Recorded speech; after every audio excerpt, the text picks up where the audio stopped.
Hidup ini adalah. Selamat malam Bapak, Ibu, dan Saudara-saudari yang terkasih dalam Kristus. Hari ini kita akan memasuki pertemuan APP yang kedua dengan tema Yesus melihat iman mereka, bila rasa kehidupan, kesehatan, dan penderitaan sesat. Dalam pertemuan yang kedua ini, kita diajak untuk merefleksikan pengalaman sakit dan kehilangan, baik yang dialami secara pribadi maupun orang-orang yang ada di sekitarnya. Kita juga diajak untuk membangun kepedulian terhadap mereka yang sakit dan kehilangan anggota keluarga dan sanak saudara-saudaranya, sehingga mampu menjadi penyembuh bagi yang sakit, penghibur bagi yang bersusah hati, penolong bagi yang menderita, dan peneguh bagi yang lemah. Marilah kita awali pertemuan pada malam hari ini dengan memberikan tanda kemenangan dari Tuhan. Dalam nama Bapa dan Putra dan Roh Kudus. Amin. Rahmat Tuhan kita Yesus Kristus, cinta kasih Allah, dan persekutuan Roh Kudus beserta kita sekarang dan selama-lamanya. Bapak, Ibu, dan Saudara-saudari yang terkasih dalam Kristus, dampak dari pandemi COVID-19 yang sudah berlangsung hampir 2 tahun ini masih menancapkan luka yang dalam menyikapi kerapuhan kita. Kasus positif dan angka kematian bukanlah sekedar angka. Mereka adalah orang-orang yang ada di sekitar kita. Pandemi ini mengubah ritme kedukaan kita, diharuskan untuk menjaga social distancing. Kadang pun kita tidak bisa hadir secara nyata saat orang terdekat kehilangan orang-orang yang dicintainya. Bahkan untuk sekedar dapat menyentuh untuk berpamitan terakhir kalinya, rasanya berat sekali. Mengawali pertemuan ini, marilah dengan rendah hati kita mengakui kerapuhan kita di hadapan Tuhan dan sesama, dan berharap akan limpah berkat belas kasih-Nya. Seruan tobat, ulangan, berbahagialah orang bila dosanya diampuni. Selama aku sembunyikan dosaku, batinku tertekan, dan aku mengeluh sepanjang hari. Berbahagialah orang bila dosanya diampuni. Aku mengakui dosaku di hadapan-Mu, Tuhan, dan kesalahanku tidak kusembunyikan. Berbahagialah orang bila dosanya diampuni. Nasib orang berdosa sengsara belaka, tetapi orang yang percaya kepada Tuhan dilimpahi kasih setia. Berbahagialah orang bila dosanya diampuni. Semoga Allah yang Maha Kuasa mengasihani kita, mengampuni dosa kita, dan mengantar kita ke hidup yang kekal. Amin. Marilah kita berdoa. Allah Bapa yang penuh kasih, kami bersyukur boleh kembali memasuki masa Prapaskah, masa yang penuh rahmat ini. Kami mohon, hadirlah di tengah-tengah kami dan kobarkanlah di hati kami rahmat belas kasih-Mu. Dalam rahmat-Mu yang berlimpah, semoga kami dapat senantiasa mengupayakan hidup yang berdaya ubah dan berbuah berkat, sehingga kami dapat bersatu padu dalam gerakan belas kasih-Mu. Demi Yesus Kristus Putra-Mu, yang bersama Dikau dalam persekutuan Roh Kudus, hidup dan berkuasa, kini dan sepanjang masa. Amin. Marilah kita bersama-sama mendengarkan sabda Tuhan. Orang lumpuh disembuhkan. Bacaan diambil dari Injil Suci Lukas, bab 5, ayat 17 sampai dengan 26. Pada suatu hari, ketika Yesus mengajar, ada beberapa orang Farisi dan ahli Taurat duduk mendengarkannya. Mereka datang dari semua desa di Galilea dan Yudea dan dari Yerusalem. Kuasa Tuhan menyertai dia, sehingga ia dapat menyembuhkan orang sakit. Lalu datanglah beberapa orang mengusung seorang lumpuh di atas tempat tidur. Mereka berusaha membawa dia masuk dan meletakkannya di hadapan Yesus. Karena mereka tidak membawanya masuk berhubung dengan banyaknya orang di situ, naiklah mereka ke atap rumah, lalu membongkar atap itu dan menurunkan orang itu dengan tempat tidurnya ke tengah orang-orang banyak tepat di depan Yesus. Ketika Yesus melihat iman mereka, berkatalah Ia, "Hai saudara, dosamu sudah diampuni." Tetapi ahli-ahli Taurat dan orang-orang Farisi berpikir dalam hatinya, "Siapakah orang yang menghujat Allah ini? Siapa yang dapat mengampuni dosa selain daripada Allah sendiri?" Akan tetapi Yesus mengetahui pikiran mereka, lalu berkata kepada mereka, "Apakah yang kamu pikirkan dalam hatimu? Manakah lebih mudah mengatakan, 'Dosamu sudah diampuni,' atau mengatakan, 'Bangunlah dan berjalanlah'?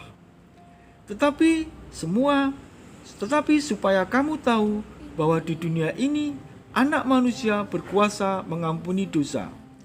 Berkatalah Ia kepada orang lumpuh itu, "Kepadamu kukatakan, bangunlah, angkatlah tempat tidurmu, dan pulanglah ke rumahmu." Dan seketika itu juga bangunlah ia di depan mereka, lalu mengangkat tempat tidurnya dan pulang ke rumahnya sambil memuliakan Allah, dan mereka sangat takut, katanya, "Hari ini kami telah menyaksikan hal-hal yang sangat mengherankan." Demikianlah sabda Tuhan. Terpujilah Kristus. Sekarang kita akan masuk ke dalam pendalaman katekese. Gagasan pokok dari pertemuan APP yang kedua ini, yang pertama, peristiwa orang lumpuh yang digotong beberapa orang untuk dibawa kepada Yesus merupakan peristiwa yang melahirkan bela rasa dan persaudaraan sesama. Keyakinan para orang yang membawa orang lumpuh mampu menumbuhkan semangat bela rasa dan pengharapan. Pengalaman membawa orang lumpuh kepada Yesus itu mampu melahirkan sikap senasib sepenanggungan. Di dalam bela rasa itu, mereka memaknai hidup sebagai perjuangan di saat orang terlibat di dalam pengalaman nyata untuk menemukan Allah dan pergulatan untuk mengisi kehidupan. Gagasan pokok yang kedua, pengalaman sakit dan kehilangan mesti diterima sebagai bagian dari hidup dan dimaknai dengan kacamata iman. Pengalaman tersebut mesti dimaknai sebagai kekuatan, dan dengan melaluinya orang akan disadarkan tentang keterbatasan.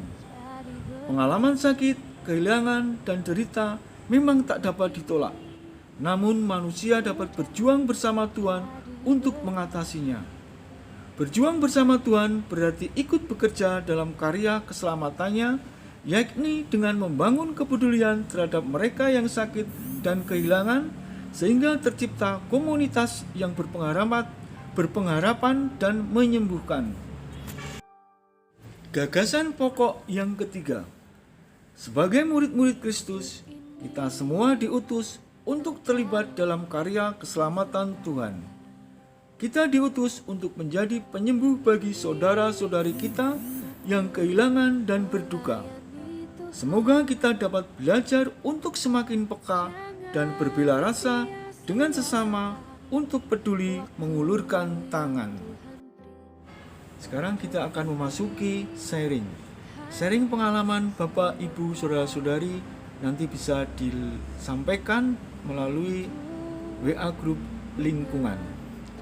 Sharing akan saya pandu dengan beberapa pertanyaan.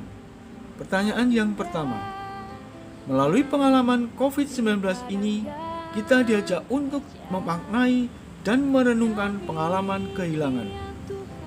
Selama mereka masih hidup bersamaku, Tuhan menganugerahkan apa saja melalui mereka? Kira-kira Tuhan mempunyai maksud apa terhadap kita? Anda ditantang untuk apa?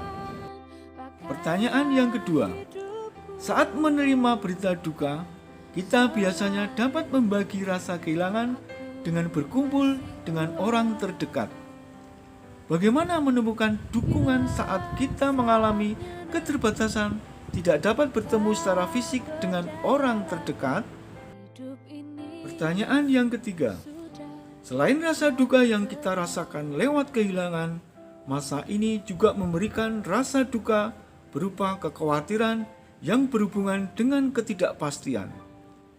Bagaimanakah kita bisa meringankan rasa tersebut? apa yang bisa kita lakukan untuk dapat bangkit dari rasa duka yang mendalam di tengah pandemi? Yang keempat, sebagai sebuah harapan berakhirnya pandemi nanti, kita kelak akan bersyukur dengan tegar hati sebagaimana Rasul Paulus. Hei maut, di manakah kemenanganmu? Hei maut, di manakah sengatmu? Doa umat atau doa permohonan, nanti silakan Bapak, Ibu, Saudara-saudari bisa menyampaikan doa permohonan masing-masing. Allah Bapa yang Maha Baik, kami bersyukur atas pelaksanaan pertemuan APP yang kedua ini. Kami mohon semoga kami lebih peduli dapat menjadi penghibur dan peneguh bagi yang sakit dan kehilangan, bagi yang bersusah hati dan yang lemah. Kami mohon, kabulkanlah doa kami. Silakan Bapak, Ibu, Saudara-saudari untuk menyampaikan doa permohonan masing-masing.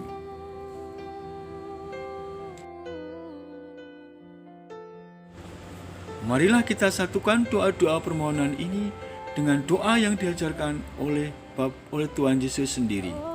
Bapa kami yang ada di surga, dimuliakanlah namamu, datanglah kerajaanmu, jadilah kehendak-Mu di atas bumi seperti di dalam surga. Berilah kami rezeki pada hari ini, dan ampunilah kesalahan kami, seperti kami pun mengampuni orang-orang yang bersalah kepada kami. Dan janganlah masukkan kami ke dalam pencobaan, tetapi bebaskanlah kami dari yang jahat. Marilah kita akhiri pertemuan APP yang kedua ini dengan doa penutup. Marilah kita berdoa. Allah Bapa yang penuh kasih, kami bersyukur atas kehadiran orang-orang di sekitar kami. Kami bersyukur atas limpah berkah kasih-Mu. Bantulah kami untuk mau bertanggung jawab, terutama agar kami semakin peduli dan berbela rasa kepada mereka yang kehilangan dan berduka. Semoga kami mau untuk berbuat nyata, berbagi dan bersaksi bagi sesama, sehingga senantiasa bisa bersyukur dan belajar menebarkan kasih dan ketulusan bagi sesama. Demi Kristus Tuhan dan pengantara kami, yang hidup dan berkuasa, Allah sepanjang segala masa. Amin. Terima kasih untuk semua warga Fransiskus Xavierus I yang telah meluangkan waktu mengikuti pertemuan APP yang kedua ini. Semoga kita senantiasa mendapatkan berkat rahmat dari Tuhan kita, dan saya mohon maaf apabila dalam penyajian pertemuan APP yang kedua ini kurang berkenan. Kami mohon saran dan masukan dari Bapak, Ibu, Saudara-saudari demi kelancaran kegiatan APP ke depannya. Terima kasih, berkah dalam, tetap semangat dan selalu bahagia.